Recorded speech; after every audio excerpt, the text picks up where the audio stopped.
the land of Israel groaned under the weight of oppression. For 40 years, the Philistines ruled with an iron fist, their dominance crushing the spirit of God's people. Fear and despair settled over the land like a heavy cloud, as hope faded into distant memory. But in the small town of Zorah, hidden within the hills of Dan, a divine plan was unfolding. There lived a man named Manoah, a righteous and faithful man. Yet despite his devotion, his household bore a silent sorrow. His wife was barren, her heart aching for the child she had never held. But heaven had already written a miracle into her destiny. One day, the angel of the Lord appeared before her, bringing an extraordinary message. The angel proclaimed that she would bear a son, one who would be dedicated to God from birth, a Nazirite who would never touch wine nor have his hair cut. He would be the one chosen to begin delivering Israel from the hands of the Philistines. Overcome with joy and wonder, the woman ran to tell her husband about the divine encounter. Manoah, humbled and eager, prayed to the Lord, asking him to send the angel again to teach them how to raise the child. God heard his prayer, and once again, the angel of the Lord appeared, reaffirming that they must raise the boy according to divine instruction. In due time, a baby was born, and they named him Samson. As he grew, the Lord blessed him, and the Spirit of the Lord began to stir within him.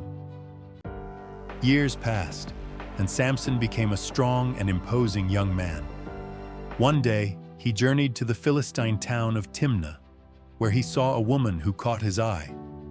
Despite his parents' concerns, he insisted on marrying her, for this was part of the Lord's plan to confront the Philistines. On his way to Timnah, as he walked through the wilderness, a young lion suddenly charged at him. But the Spirit of the Lord came powerfully upon him, and with a surge of divine strength, Samson tore the lion apart with his bare hands, as one might tear a young goat. Keeping this act a secret, he continued on his journey. Sometime later, as he passed the carcass of the lion, he saw that a swarm of bees had made honey within it. He took some honey and ate it, unaware that this moment would later become the key to a challenge he would issue.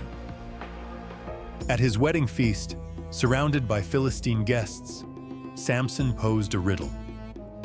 Out of the eater, something to eat. Out of the strong, something sweet. For days, the Philistines struggled to solve it. Desperate, they turned to Samson's wife, threatening her and her family.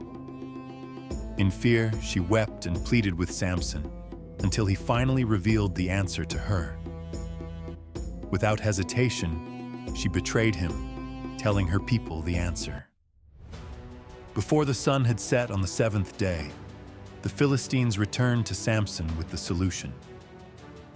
Realizing he had been deceived, anger burned within him.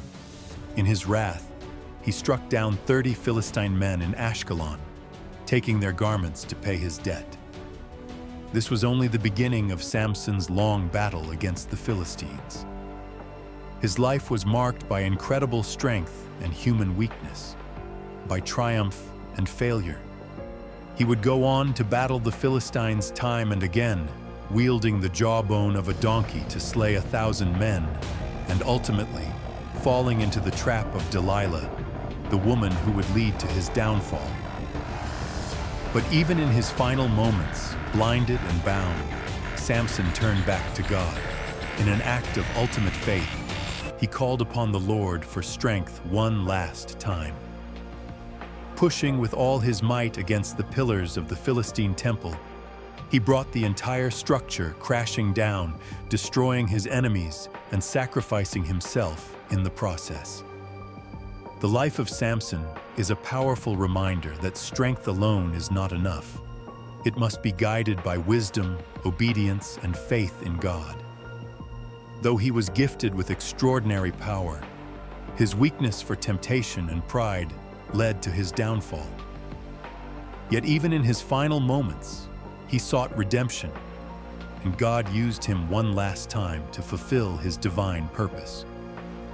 Samson's story teaches us that even when we fail, God's mercy is always available if we humble ourselves and seek Him. If you have enjoyed this story, please subscribe for more Bible stories.